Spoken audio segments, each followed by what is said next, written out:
Dear students, today I will be talking about form blood cells. There are three main form blood cells: RBC, platelets and WBC.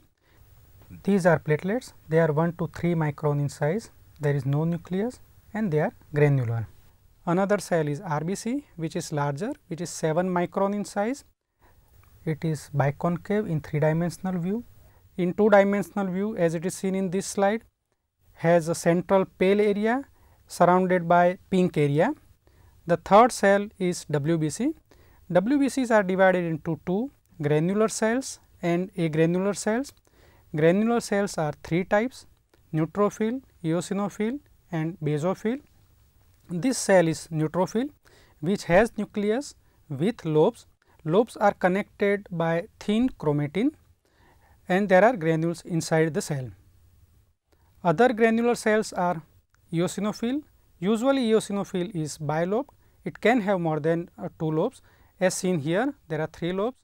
Granules are large compared to neutrophil and they are dirty orange in color. The third granular cell is basophil. Basophils are 1 to 2% in peripheral blood. They have large basophilic granules. Granules cover and overlap the nucleus also, and that is why nuclear characteristics are not well seen. Agranular cells are three types: monocyte, plasma cell and lymphocyte. This slide shows monocyte. Monocyte is a kidney shaped nucleus or bean shaped nucleus. In 2-dimensional view, sometimes it looks irregular like this. Plasma is agranular and it is blue in color. Lymphocytes are of two types. This slide shows small lymphocyte. Small lymphocyte may have very little cytoplasm. It may be seen around the periphery of the lymphocyte. Mainly it is occupied by the nucleus. Large lymphocyte has abundant cytoplasm. Some of the large lymphocytes have few granules. They are called large granular lymphocyte and they are natural killer cells. B lymphocyte, one type of lymphocyte, it converts into plasma cell when lymphocyte is activated. A plasma cell produces immunoglobulin. It has eccentric nucleus and there is light color around the nucleus, which is called perinuclear halo. Cytoplasm is blue and it is agranular. Production of cells is in different organs at different stages of the development. First production of cells takes place in a structure called yolk cell, which is in the fetus. This is primary hematopoiesis, and primary hematopoiesis is temporary, which is replaced by definitive hematopoiesis later on. It occurs between day 19 to week 8 and it produces only RBCs, macrophages and platelets. There is no production of WBC. WBC production takes place later on, that is called definitive hematopoiesis. Definitive hematopoiesis starts from day 20 onwards and then it is active throughout the life. It produces all the cells. It starts from mesodermal tissue of aorta, gonad and mesonephros. The cells, they migrate and seed the liver in initial part of fetal life and then in the bone marrow, which is active in hematopoiesis throughout the life. This diagram shows the development of all these cells. All these WBCs and in fact all the cells, they are produced by pluripotent stem cell. These cells have capacity of self renewal and they differentiate into all the cells. When they commit of producing hematopoietic cells, they are called committed hematopoietic cells. Another name is CFUS, which stands for colony forming unit. They produce different progenitor cells.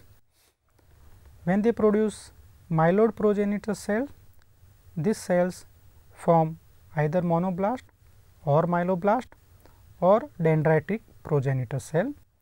Dendritic progenitor cell then migrates to the lymphoid tissue, which we will discuss in next slide. Monoblast matures into monocyte, which goes to the blood and circulates there.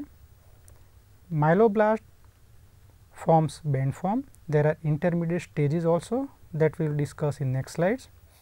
Band form then goes to the blood and it forms either neutrophil or eosinophil or basophil. Erythro-MK progenitor cell produces two cells, proerythroblast or megakaryoblast. Megakaryoblast forms megakaryocyte which forms platelets, and platelets then go to the blood and they circulate there. Proerythroblast through various stages of development produces reticulocyte. These stages of development we will discuss in next slide. Reticulocyte count then goes to the blood and it circulates there and then matures into RBC. Lymphoid progenitor cell does not divide or does not produce any cell in the bone marrow. It migrates to the lymphoid tissue and then matures there further, which we will discuss in next slides. Monocyte from the bone marrow comes to the blood and circulates there. As we have discussed, band form forms either neutrophil, eosinophil or basophil in the peripheral blood. Reticulocyte from the bone marrow comes to the blood and matures into erythrocyte. Reticulocyte, before they mature into erythrocyte, they remain in the spleen for 1 to 2 days and then they mature into erythrocyte. Some of the cells they mature and divide in lymphoid tissue, as for example, lymphoid progenitor cell, they migrate in the lymphoid tissue. They either produce B cell progenitor cell or T cell progenitor cell. T cell progenitor cell forms T cell which goes to the blood and circulates there. B cell progenitor cell produces B cell which converts into plasma cell. Plasma cell remains in the lymphoid tissue or it migrates in the peripheral blood. Now, we will discuss about RBC production. As we have seen before, pluripotent stem cell or CFUS forms BFUE, which is burst forming unit E, which then forms CFUE, which is colony forming unit E. It produces proerythroblast. From proerythroblast onward, we can identify the cell under the light microscope. CFUE, BFUE and CFUS cannot be identified in the microscope. It requires special test and special assays for that.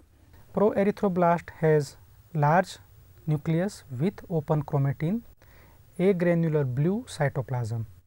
This cell divides and matures into basophilic erythroblast. Basophilic erythroblast has very deep blue cytoplasm. It also has nucleoli like proerythroblast. As cell matures, the size of the nucleus decreases, it becomes more clumped till it is shaded in the reticulocyte.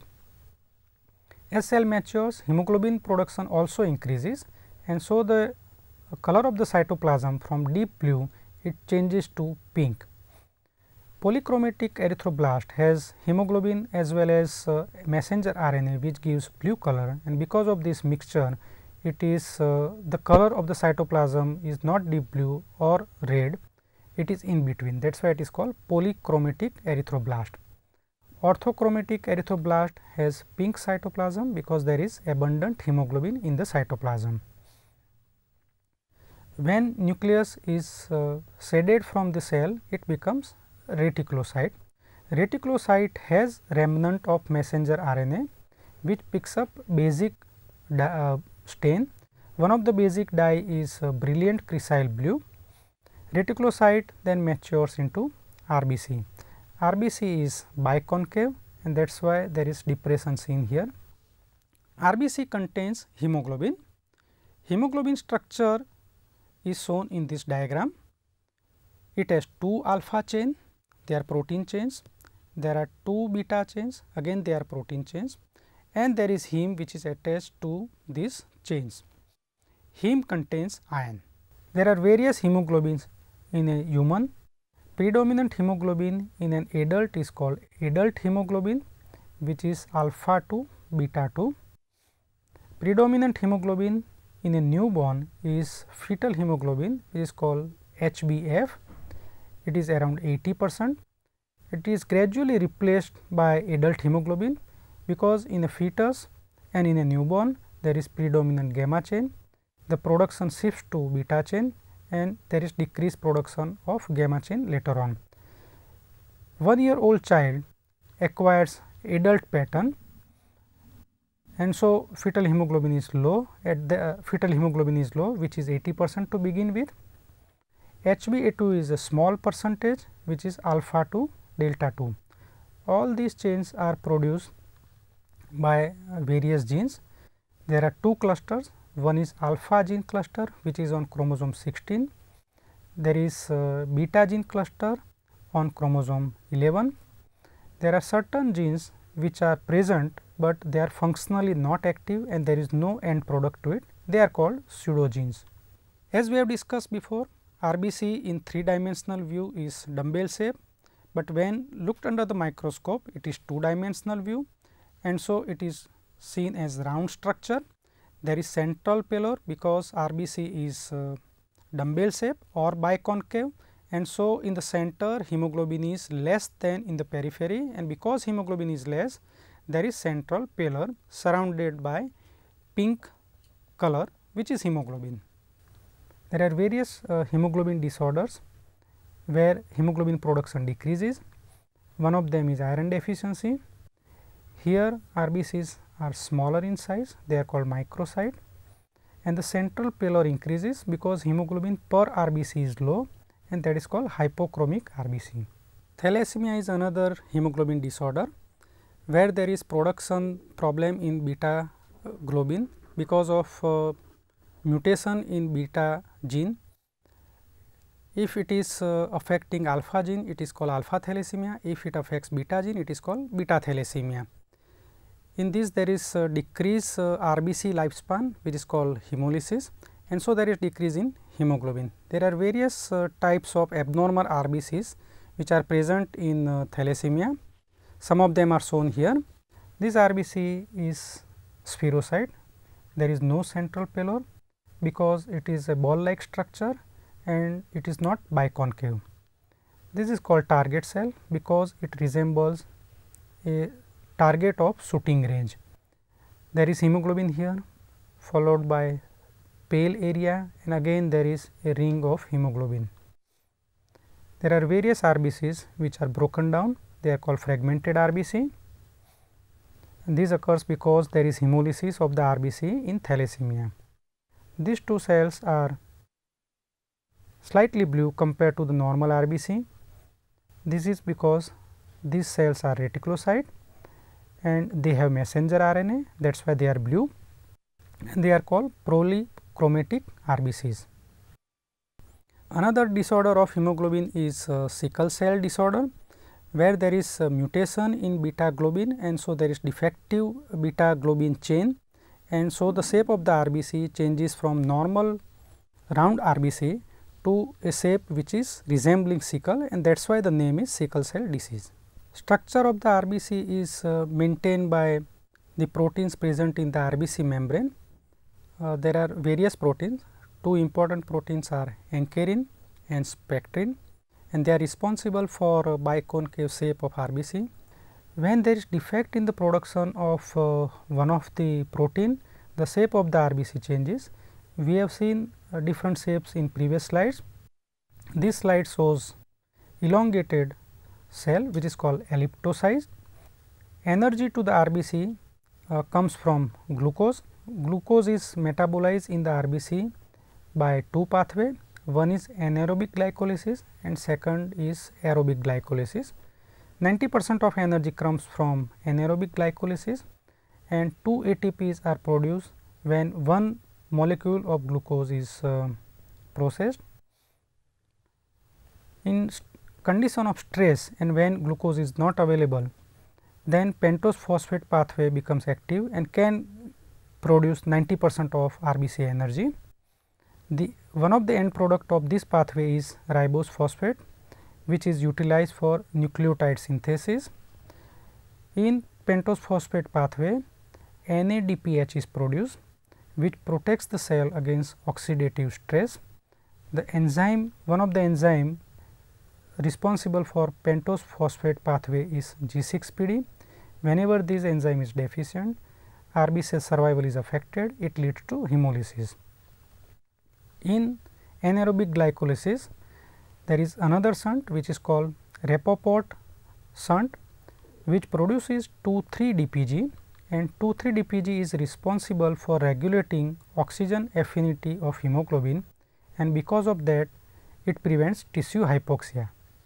Now, we will discuss production of granulocyte. Granulocytes are three: neutrophil, eosinophil and basophil. The development starts from myeloblast. Myeloblast has large nucleus, single nucleoli, all blasts have nucleoli. Cytoplasm is agranular and blue. It divides and matures into promyelocyte, where primary granules appear, and that is why cytoplasm is granular. Promyelocyte matures into myelocyte, nucleus is slightly small. There is no nucleoli in light microscopy, although it is present. Whenever there is indentation in the nucleus of the myelocyte, it becomes metamyelocyte. We can see indentation here.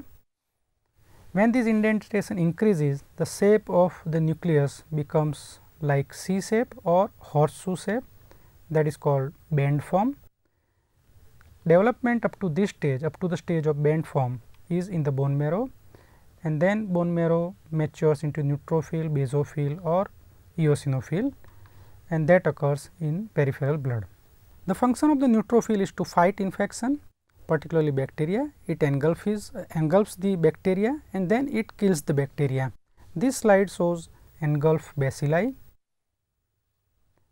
and then it digests these bacteria and destroy them.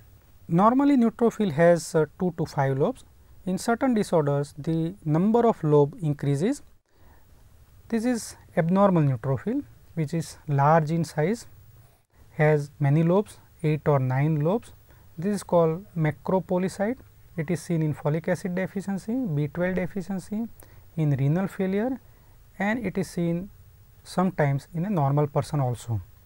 Whenever there is maturation arrest and increase in the myeloblast, that is called acute myeloid leukemia. All these are blasts with prominent nucleoli, and there is a rod like structure in this cell as well as in this cell. These are called OR rods, and OR rods are pathognomonic of myeloblast. They are not seen in other blasts, as for example, lymphoblast or megakaryoblast or proerythroblast.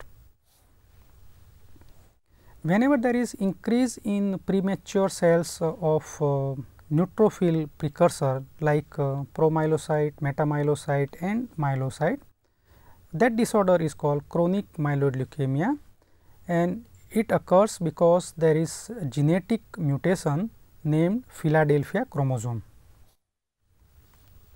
Normally, eosinophils are 2 lobes, but whenever they are activated, it may have more than 2 lobes. This eosinophil has 3 lobes.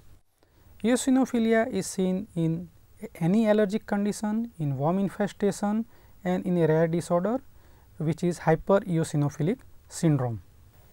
This slide describes the function of lymphocyte. Whenever body is exposed to an antigen, it is processed by a cell called APC, which stands for antigen presenting cell. It has an antigen which is called MHC2, which stands for major histocompatible complex 2. Presented antigen is then processed further by TH0, which is T helper cell 0. T cell has a receptor which is called T cell receptor TCR, which interacts with the MHC2. TH0, when it is activated, either it converts into TH1 or TH2. TH1 produces different cytokines like IL-2, which stands for interleukin 2, TNF beta, which is tumor necrosis factor beta, and IFN gamma, which is interferon gamma. Interferon gamma blocks the activity of TH2. So, when TH1 is active, TH2 is not active. Th1 provides cell mediated immunity, as for example, it provides protection against tuberculosis. When Th0 is converted into Th2, it produces IL-4, IL-5 and IL-10. IL stands for interleukin.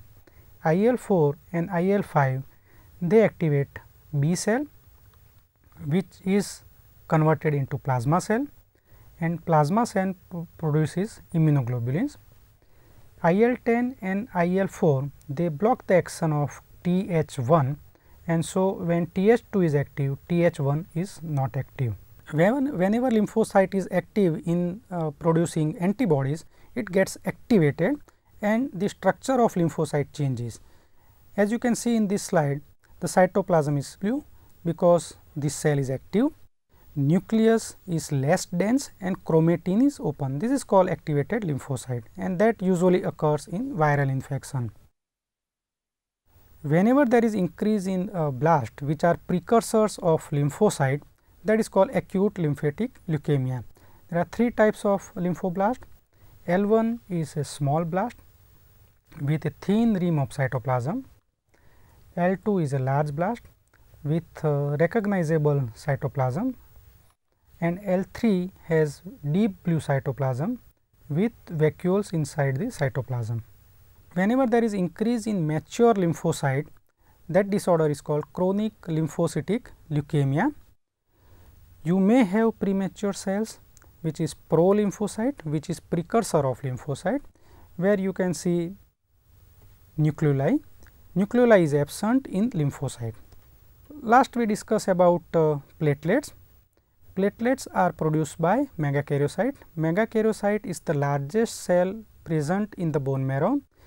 It is around 100 micron in size, so almost 15 times larger than the RBC, and so it can be easily seen under low power, that is 4x.